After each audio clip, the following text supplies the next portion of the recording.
CRTV News, nothing but the news.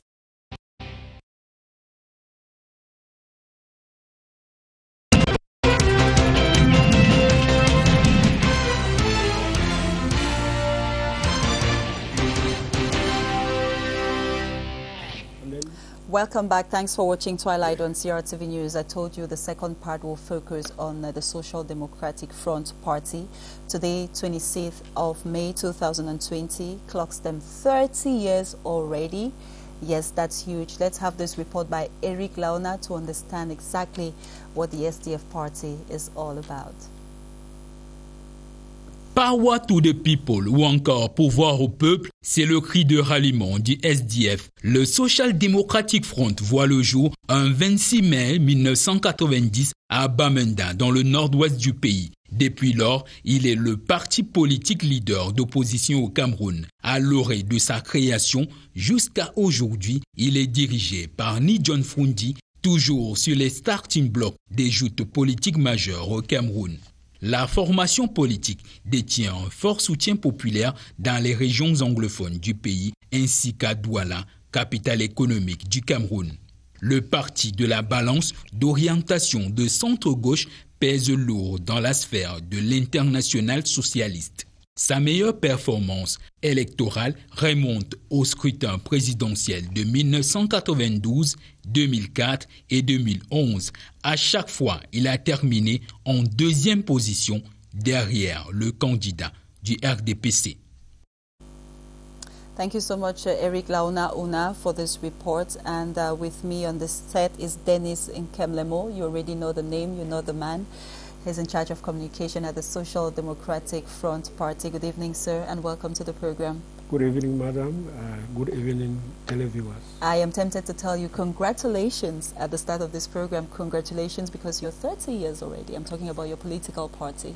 Thank you. We merit that congratulation because we have gone through all the odds for the past 30 years to be here where we are today. Okay, 26th of May 1990, 26th of May 2020. Tell us more about your political party, the SDF. I don't know. I have so many things to say.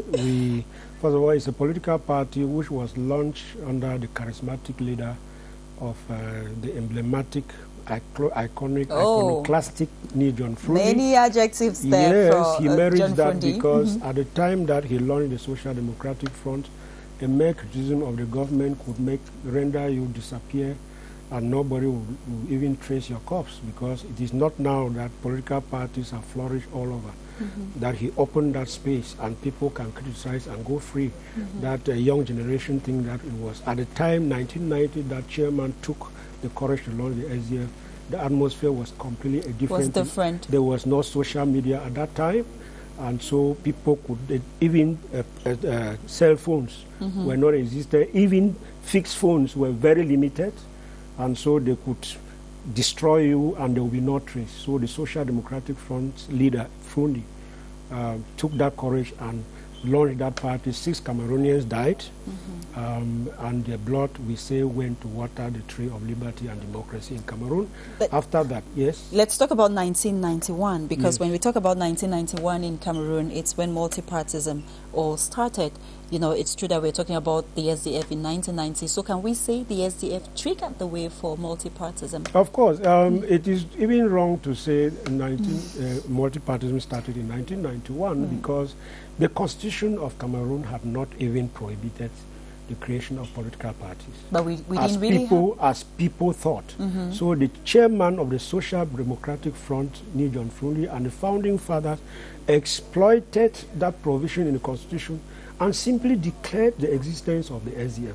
Even though the launching was banned by the Minister of Territorial Administration, the SDF went ahead because it was acting legally. So the SDF was the first party to be opposition party in Cameroon. Some people claim that it's UPC. No, UPC existed in Cameroon before independence. After yeah. modern Cameroon, independent Cameroon, the first opposition party in Cameroon is the SDF. Is that why they will call you the main opposition party in the country? They call us the main opposition party in Cameroon because of several reasons. Because of that one, because of representation in elective institutions in the country. You know that even now that we have the lowest number of parliamentarians ever, 5.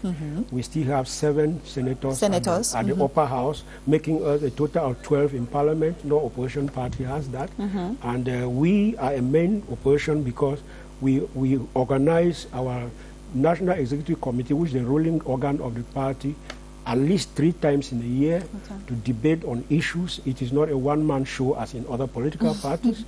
And we have always had our national conventions when it is due to elect the national chairman and the national executive. And 95% of positions at the national executive level, the governing in the level of party, is acquired through election, not appointment. No other party in Cameroon can challenge that record. And I can say that, just to conclude on that point, I can say that the Social Democratic Front is the only political party in Cameroon which puts open in competition the position of flag bearer in presidential election. And we saw it during the last presidential election. We'll get back to that. Now, I want us to go back down memory lane to talk about the first mega rally.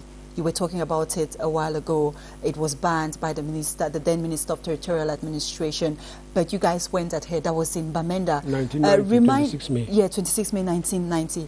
Remind our young viewers, how was it on that day? Where were you at the time? At that time, I was a young undergraduate student in the University of Yaoundé 1. Yaoundé, by that time, was only one university. Yaoundé 1, and while the national chairman was leading the Social Democratic Front members to launch that party and Tarikon in Bamenda, we, young students in the University of Yaoundé, at that time I was in year 1, we were launching it in Yaoundé. We marched with green branches from Chateau down to what Bonamosadi, where they call Carrefour. The student residential area. Yes, the mammoth crowd came, and we said Cameroon needs an alternative voice. And the crowd was mammoth. It intimidated police intervention. They came, but because the crowd was so mammoth, they could only stand by and watch, because it would have been catastrophic. The deaths would have been more than what happened in Bamenda if the uniform officer had intervened here in Yaoundé. You know, we were youthful, we were agile, and we were very determined. Yeah, so I'm glad something new was coming. Glad you were making history. I will never forget that day. And not to talk of the mammoth crowds of the national chairman. I challenge any politician in Cameroon to tell me that he has galvanized mammoth crowds in rallies as more than the Social Democratic Front. Now we're talking about Bamenda. Let's get back to Bamenda. Yes, in Bamenda, what happened was that when the band the launching of the Social Democratic Front on the 26th of May 1990, they militarized the whole region, and every place was uniform officers. And the national chairman, through the inspiration of God and the founding fathers, they had to alter the program where they were supposed to launch the party, while the military had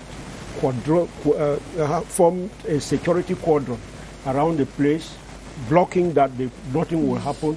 They only heard that the chairman mounted the rostrum somewhere else and then declared the party launched. And when he did that, elections, first of all, the 1992 parliamentary elections, we boycotted because the level field was not guaranteed, and we were putting pressure on a level playing ground. Unfortunately, it was not the single decision of the Social Democratic Front. All the opposition gathered together and decided to boycott. But the first electoral corruption happened in 1992 when President Biya called political party leaders who were hungry for money and gave them 500 million. That any party. Do you have facts of what you're saying? Of course, of course. This was official. It was not. It was official. You go to your CRT archives. He pronounced that every party which will participate in the legislative election of 1992 will have 500 million to finance electoral activities. And some political parties, I don't want to name them because you know them, some of them decided they were tempted by that 500 million, and they went, but SDF, UDC, and a few other political parties stayed fast to their principles. So that's an explanation you're giving to your viewers, to the viewers. Of course, because, and unfortunately too, those who were lured by the 500 million and participated in the elections, when they won the parliamentary elections and had a majority against the CPDM in 1990-92 legislative elections, they were bought over and they could not make use of that majority to change the situation in Cameroon. Let's talk now, Denis NKEMLEMO, yes, about the last presidential election. Yes. Many things changed within your party. The leader would say the flag bearer, and unfortunately too, some people or some of your followers would say the SDF moved from the second position usually after the CPDM to the fourth. Yes. So we had the CPDM, we had the MRC, Univers Political Party, and then the SDF. What happened? That is, if any people, and that judgment is biased judgment, because we cannot take the results of the presidential elections of 2018 as a measuring rod for political popularity of parties in Cameroon. One, you know that the president of the republic, the present president of the republic, won with less than almost around 2 million votes. And you know that the Northwest and Southwest, which alone by ELECAM statistics constitute more than 1 million votes.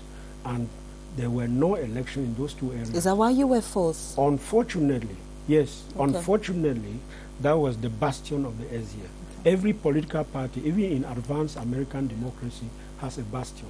So when they put a war in your bastion and destabilize your bastion, if we had gone into those elections with normalcy in the Northwest and Southwest, you think it would have been different? We would not have come out with less than 800,000 votes of the more than 1 million votes. We lost those votes.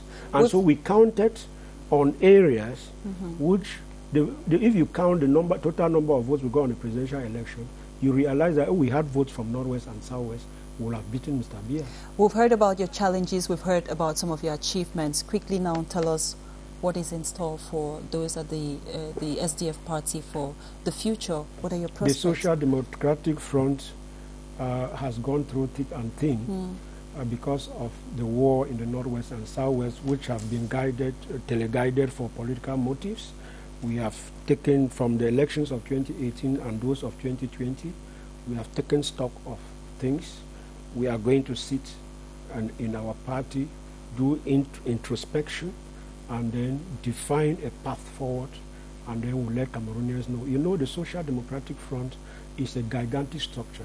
We don't single-handedly take decision. The chairman doesn't single-handedly take decision. So there will be net meeting to evaluate and possibly a convention, and then we'll do an orientation that will revolutionize the position of the SDF. I can't let you go without asking this very last question. Okay. 30 years, I already congratulated you. How was it today? We know of the health crisis. How did you celebrate this? Yes, unfortunately, we did not really celebrate this year. We decided to commemorate because we are following the WHO guidelines of COVID-19. And even the measures put in place by government. Yes, because we have to do physical distancing, we have to do confinement as much as possible. So we decided to use different media platforms, distant communication to inform the party, the population that we are 30.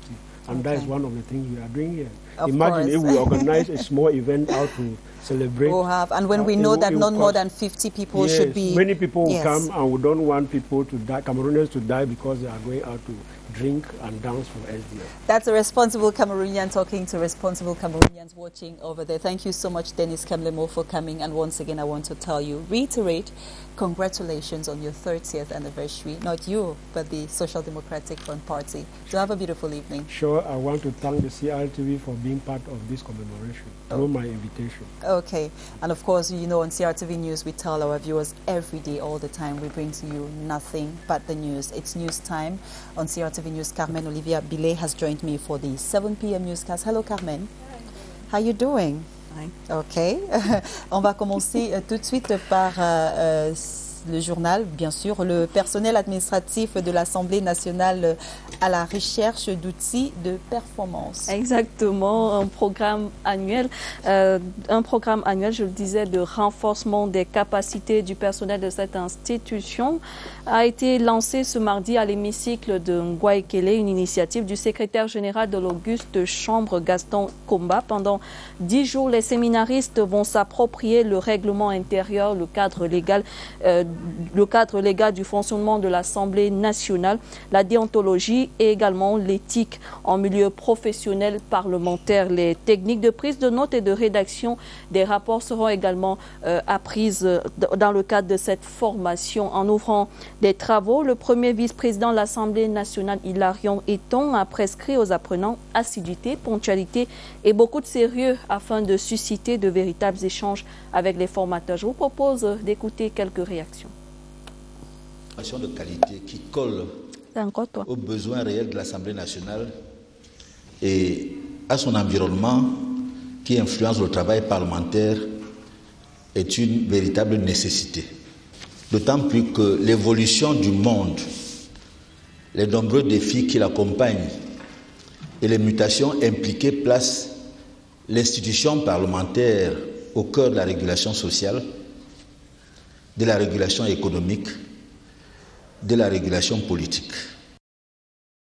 Et en politique, Carmen Olivier Villet, 26 mai 1990, 26 mai 2020, le Social Democratic Front Party a 30 ans. Exactement, ce parti politique majeur de l'opposition aura de manière ininterrompue animé la sphère politique camerounaise par sa force de position et ses leaders. Le parcours du SDF est retracé ici par Eric Laouna. Power to the people ou encore pouvoir au peuple, c'est le cri de ralliement du SDF. Le Social Democratic Front voit le jour un 26 mai 1990 à Bamenda, dans le nord-ouest du pays. Depuis lors, il est le parti politique leader d'opposition au Cameroun. À l'orée de sa création, jusqu'à aujourd'hui, il est dirigé par Ni John Frundi, toujours sur les starting blocks des joutes politiques majeures au Cameroun. La formation politique détient un fort soutien populaire dans les régions anglophones du pays ainsi qu'à Douala, capitale économique du Cameroun. Le parti de la balance d'orientation de centre-gauche pèse lourd dans la sphère de l'international socialiste. Sa meilleure performance électorale remonte au scrutin présidentiel de 1992, 2004 et 2011. À chaque fois, il a terminé en deuxième position derrière le candidat du RDPC. Timidement, mais sûrement, la reprise était effective ce mardi matin dans les administrations et autres services publics à Yaoundé. De retour du long week-end imposé par la fête de fin du mois de Ramadan, les travailleurs étaient au taquet. C'est en tout cas le constat fait par notre reporter ce matin, Christelle Avam. Lavage des mains et prise de température, la reprise du travail dans les administrations ce matin est aussi sanitaire. Usagers et administratifs, personne n'a oublié les mesures barrières. C'est impératif, tout le monde doit être là parce que nous avons cette obligation de servir les différents promoteurs du secteur. Donc c'est une obligation pour que tout le personnel du ministère soit en place tous les jours ouvrables. Si certains ont prolongé la fête au long week-end, personne n'avoue ne pas être venu travailler le vendredi. Sinon, cette vendeuse qui, elle, l'a ressenti. Non, vendredi était un jour ouvrable, mais beaucoup ont dit que c'était férié. Ils ne sont pas venus au travail. C'est vrai, nous avons vendu, mais il y avait quelques gens dans les bureaux. Beaucoup ont manqué parce qu'on disait que c'était férié. On doutait de la fête du Ramadan. C'est comme ça que les gens ont considéré vendredi comme férié. Après cette courte pause, la continuité du service public est assurée, comme prescrite par le chef de l'État.